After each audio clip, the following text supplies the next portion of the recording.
going into the cat. All of this is basically irrelevant and a bogus argument because Dr. Lubo's own records show that first he put the catheter on the cat, then he put the heparin in the catheter, and then he started injecting fluid through that catheter into the cat. The testimony from Dr. Schuick, and indeed simple physics, will tell you that if you run fluids through a catheter, anything that's in the catheter is going to go in the direction of the fluid transfer and thus into the cat. There is no question that the cat got 600 units of heparin at the hands of Dr. Lubo in his clinic. The first 300 went in during the operation with Dr. Lubo. According to Dr. Lubo's expert toxicologist, the next 175 or 125 units of heparin went in after the operation, and 175 units remained in the catheter. The cat was then taken to the emergency clinic for animals with 175 units of heparin still in the catheter at the administration of Dr. Lubo's clinic. Dr. Keppel, before he suspected that Dr. Lubo would have used a therapeutic dose of heparin to flush the catheter, used that catheter to administer fluids, thereby pushing in the rest of the heparin that Dr. Lubo administered to the cat. Thus, it doesn't matter what size the catheter was. Everything that Dr. Lubo administered to the catheter and the cat went into the cat eventually. So there were 600 units of heparin. The testimony is that that is just well above what any competent veterinarian would consider giving to a cat in any circumstance at surgery. Indeed, there is no dispute that from Dr. Lubo, so far as I recall, that it's appropriate to give the cat therapeutic doses of heparin during or after surgery. The second count, the Anderson cat. This is the first of the pure failure to perform a competent ovariohysterectomy counts in this complaint. Respondent's own records show that he did the incomplete spay operation in December of 1993. The record is in respondent's handwriting. The client, Miss Anderson, testified that when she dropped the cat off and when she picked it up, she spoke to respondent and only to the respondent, and that the respondent told her about the operation and what he did in the operation. There is no indication that anyone but respondent did the operation. Respondent wants to suggest that maybe Janine Smith did it, maybe Fred Nothnagel did it, but the testimony from Janine Smith and Fred Nothnagel is that they didn't do it or they couldn't do it. In Dr. Notnagel's case, he couldn't have done it because Dr. Lubo had fired him several days previous to the date that Dr. Lubo did the incomplete spay. In Dr. Janine Smith's case, Dr. Smith testified that Dr. Lubo didn't want her working at the Madison Vet Clinic while she was pregnant, and she was pregnant at the time. And she further testified that she'd taken a look at her record books, and she wasn't working at the Madison Veterinary Clinic on the day of the spay.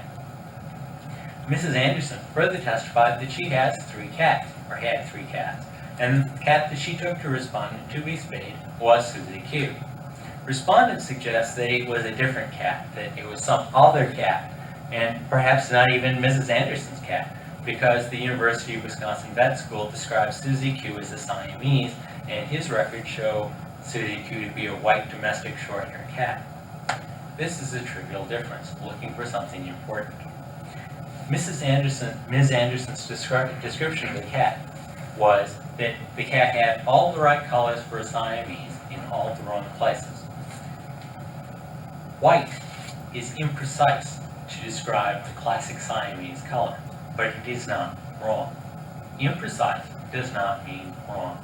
And the point of all this is that a white domestic shorthair would be a reasonably accurate description of a Siamese colored cat, which doesn't have the Siamese classic markings in the right spots. Close enough. The point of the record is to find out, do you have the right Susie Q? Do you have the right cat owned by Mrs. Anderson? Not to identify it against all other white cats in the world, or even all other Siamese. Finally, there is no reasonable basis to question whether the University Vet School surgeon removed ovarian tissue from the Anderson cat. named Susie Q, after respondent tried but failed to spay the cat. Dr. Dubilzig and the surgical report make it very clear that what was removed from the cat was ovarian tissue. Dr. Dubilzig says more or less the whole thing. The surgical report doesn't really say whether it's the whole thing, but certainly makes it clear that the surgeon didn't have any difficulty identifying it as ovarian tissue. And even Dr. Kurtz, respondent's expert, agrees that it was ovarian tissue. The point of the ovarian hysterectomy operation is to remove all of the ovarian tissue. The Stouffer hog dog, Maribel, count 3. Another failure to perform a complete ovarian hysterectomy. Respondent's records show that he is the person who attempted to spay this animal at the Madison Veterinary Clinic. There is, again, no reasonable basis to question whether the animal respondent tried but failed to spay is the animal that the UW Vet School actually did spay. Gene Hogg, the owner of the animal, testified that there were only 2 schnauzers that they owned. One was male and one was female. Clearly, the one that was spayed was female simply because of the record and because the idea was to remove the ovarian tissue from the dog. Male dogs don't have ovaries, therefore we must be talking about Maribel. Respondents' efforts to confuse the issue by referring to Dr. Nothnagle's records calling the animal gray does not address the fact that the UW records called it black. What we have is Dr. Lebo's records saying it's black, the owner saying it's black, and the University Vet School saying it's black. Apparently there's agreement on all 3 of the material parties. Dr. Nothnagel calls it gray. What color gray? Charcoal gray? Dark gray? I don't know, and it really doesn't matter because it's black when it shows up at Lebo's clinic, it's black in the owner's home, and it's black at the University Vet School. Dr. Lebo also said, yes, but the birth date is different on the University of Wisconsin records.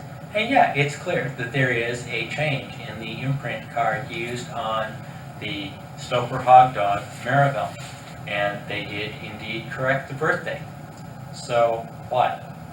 There is no reasonable basis to question that the dog we were talking about, the only adult female miniature black schnauzer owned by the Stolpers, was Maribel, the one they took to Lebo's clinic, the one they took to the University of Wisconsin Vet School for the final spay. Again, there is no question that what the University of Wisconsin Vet School removed from the animal when they did the spay was ovarian tissue that should have been removed by the respondent. The University of Wisconsin records and Dr. Dubilzig both point out that this is ovarian tissue. It looked like ovarian tissue to the surgeon. It looked like ovarian tissue, and it was ovarian tissue on histopath. Dr. Kurtz agrees that it was ovarian tissue on histopath analysis. So the only question is, well, was it some anatomical anomaly? We'll get to that. The Hetrick dog. This is yet another failed ovarian hysterectomy. Respondent's own records show that he did the failed spay at the Madison Veterinary Clinic. They are in his handwriting. Hetrick, the owner, says that he was the only vet she saw there, and the only vet she spoke to there, and the vet who said he did the operation at the time in question.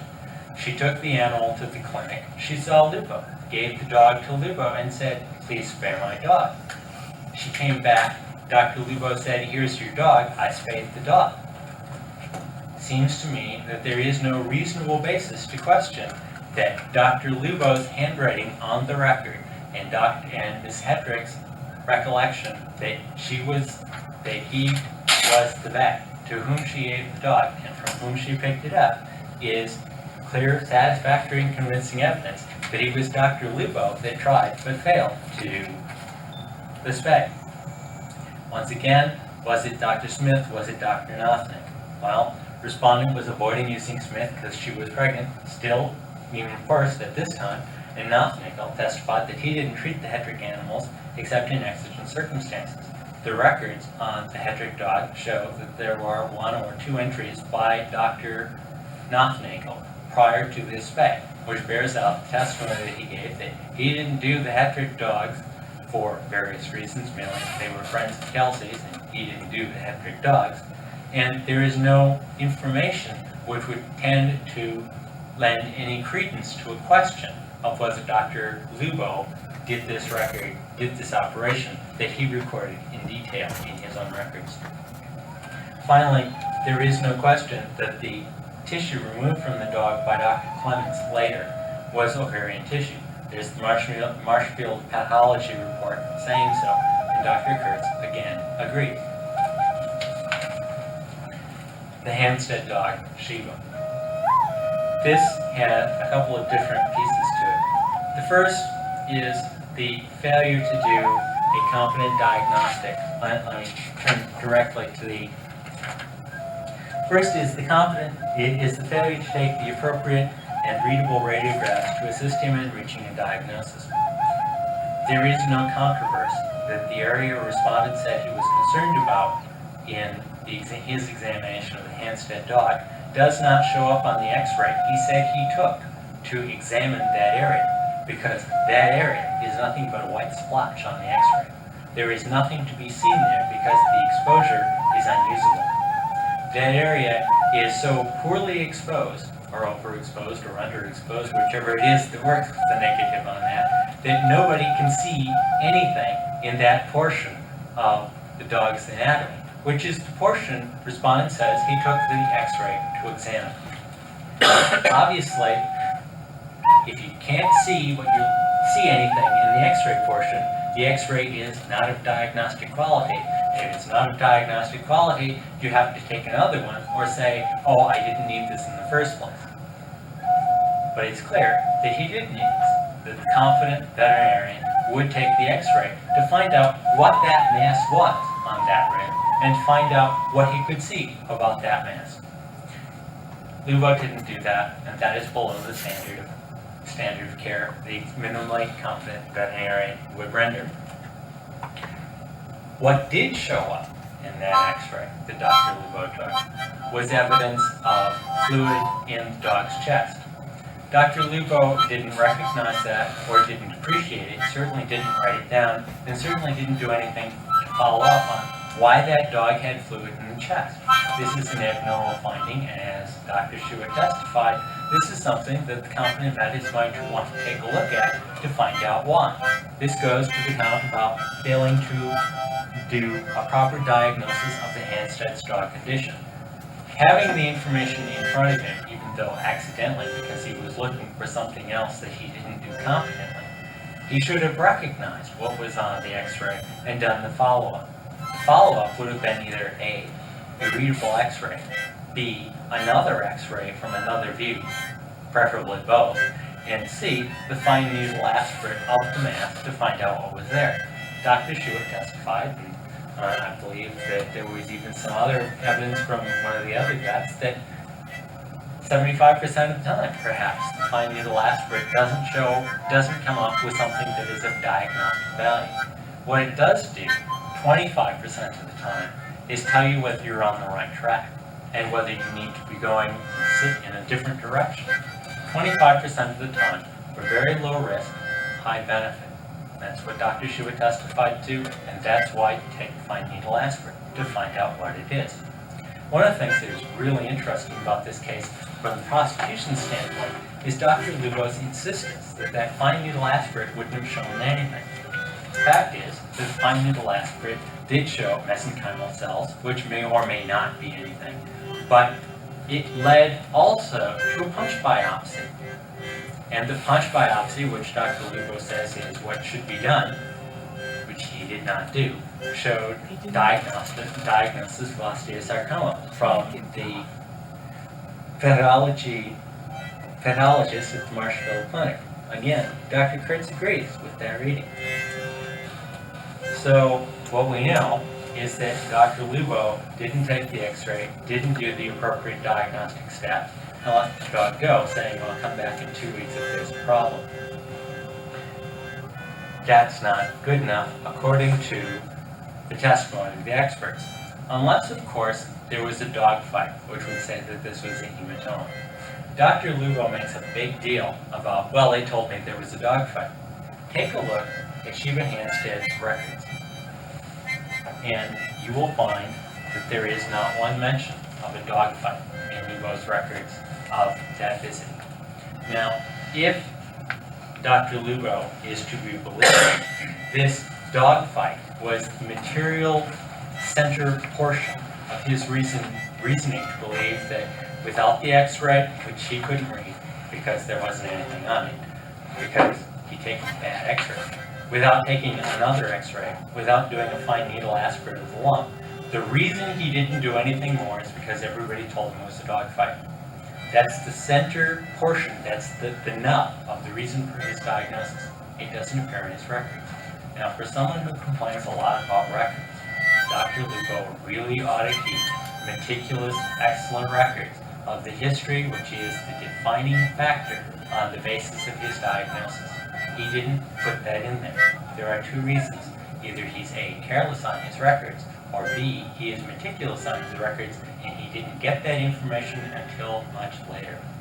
Mr. Sansone came in and said, oh yes, well, testify, they told me X, Y, and Z, and I did a transcript of the conversation with Mark Hanstead, and they told me dogfight. When you take a look at the record, you will see that Mr. Sansone talks about a dogfight. When you take a look at the transcript of that conversation, which he says was an accurate, complete transcript of his conversation, nowhere will you find dogfight. And the reason you won't find it is because nobody ever told Lugo or Sansone that there was a dogfight. Swain and Cobbs testified about what the Hanstead said they told Lugo. Dogfight was not mentioned because those dogs don't fight. They play, but they don't fight.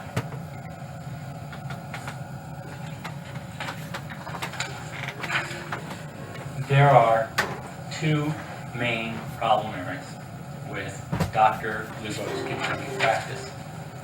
First is veterinary competence, in which he is lacking by the testimony of the experts, by the testimony of the veterinarians who've been here about what should have been done by Dr. Lugo at the time he saw these animals, and he didn't do it, and that's below the standard of minimal practice. And the second is the evasion of responsibility. First, veterinary competence. Respondent failed to meet the minimally acceptable standard of practice on 3 ovarian hysterectomies, in which he failed to accomplish the basic minimum goal of removing the ovarian tissue and stopping estrus. Dr. Schuett testified what the purpose of the ovarian hysterectomy was, and it is absolutely clear that in these cases, Dr. Lugo failed to meet that goal.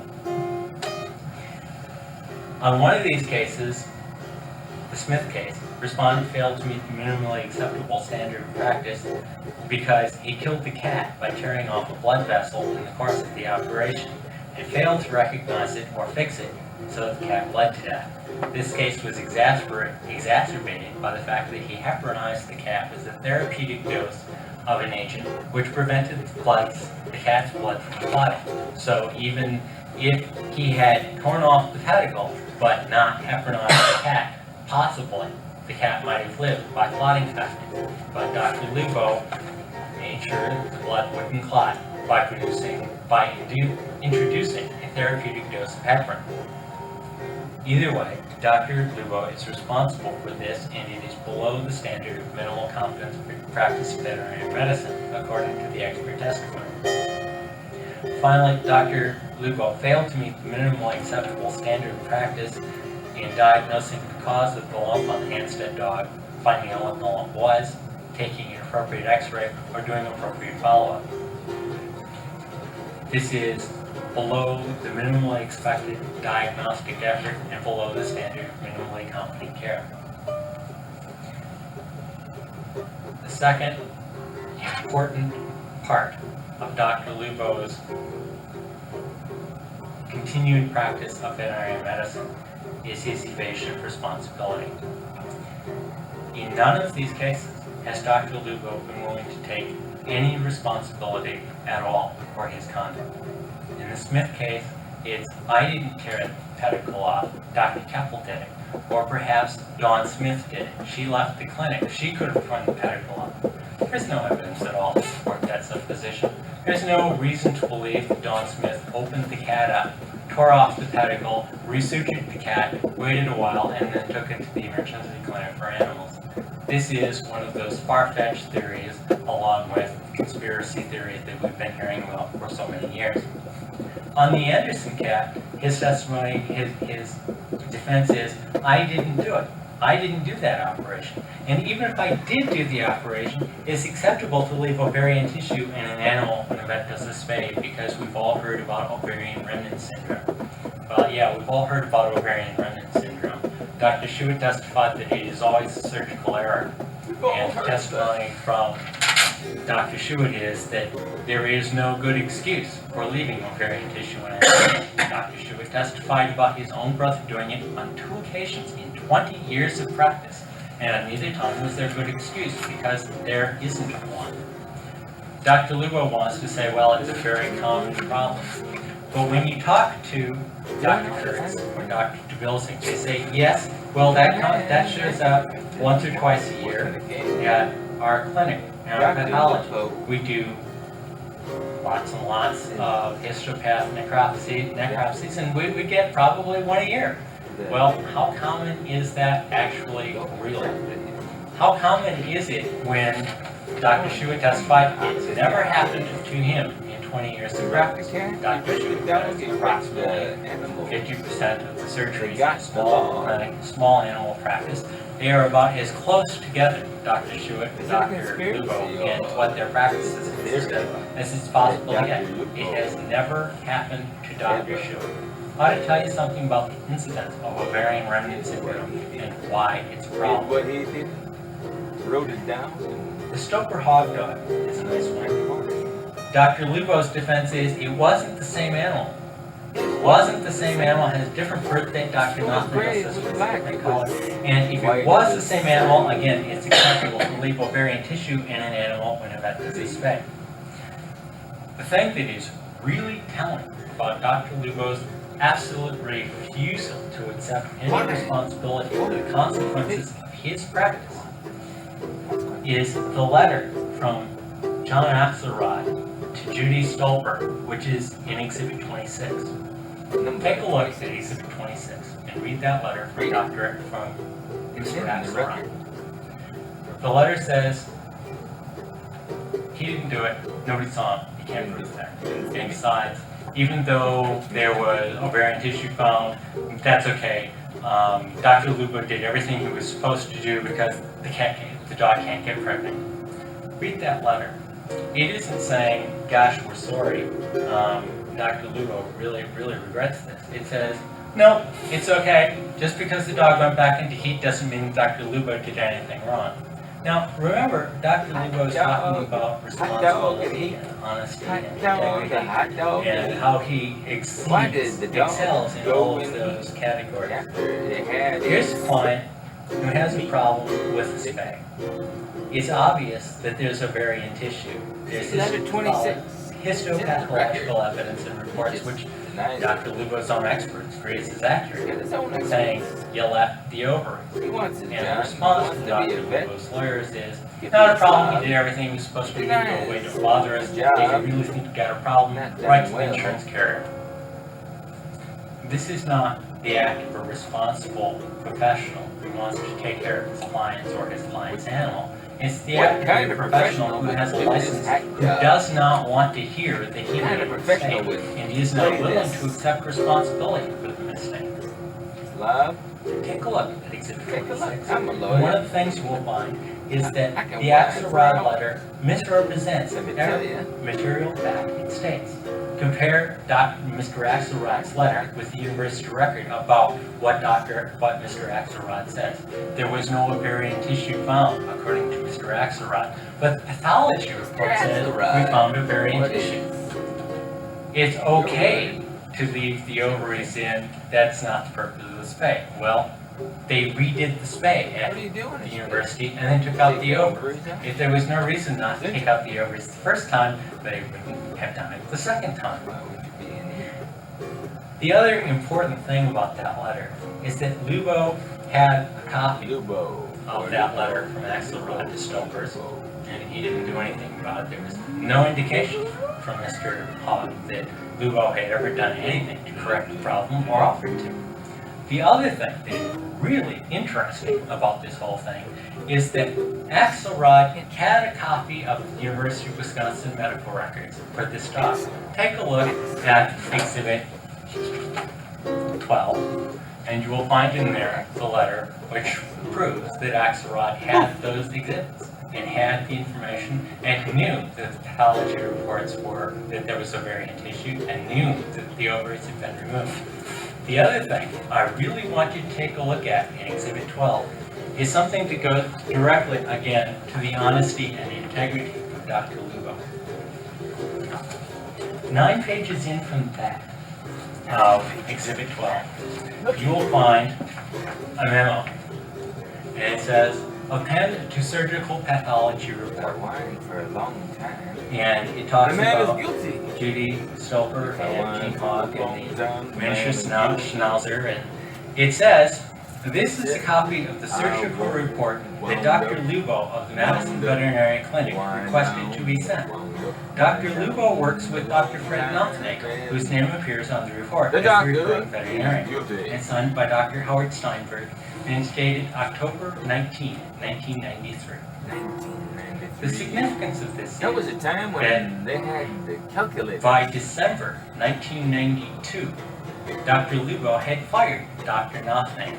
Now, ask yourself, how does Dr. Steinberg get the feeling that Dr. Lugo, who requested the record, worked with Dr. Nothnagel? The answer is really obvious. Dr. Lugo told him that. That's not true.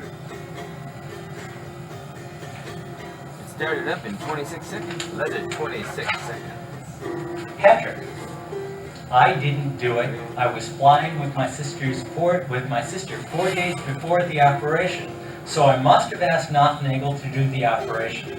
Strange. The operative notes are in Dr. Lugo's handwriting, and Patrick identifies Dr. Lugo as the vet. No indication that Dr. Nothnagel did this spay.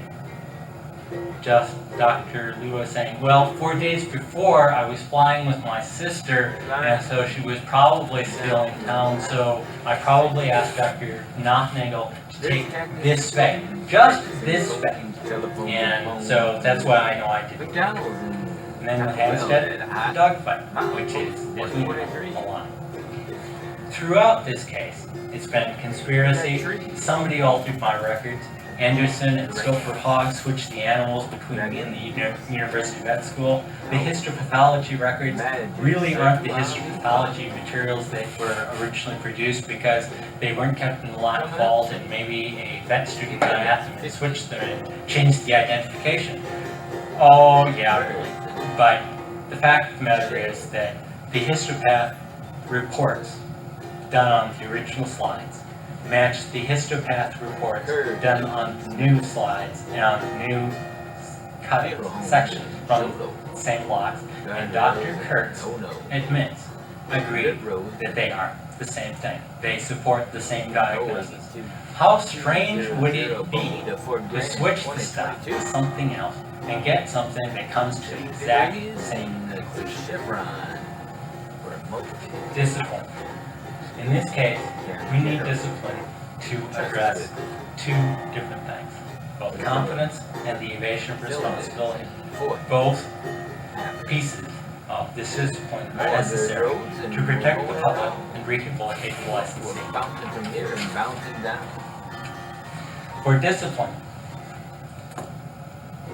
the division requests that there be a finding of unprofessional conduct on each council alleged in the amended complaint, because the proof is there, well beyond the abundance of the evidence. What you have on the other side is, well, it's possible it could have happened, maybe it did. Well, that's not possible, really, in all these counts. It boggles the mind that it's possible. And possibly does not meet the burden, does not conflict with the burden of more likely than not.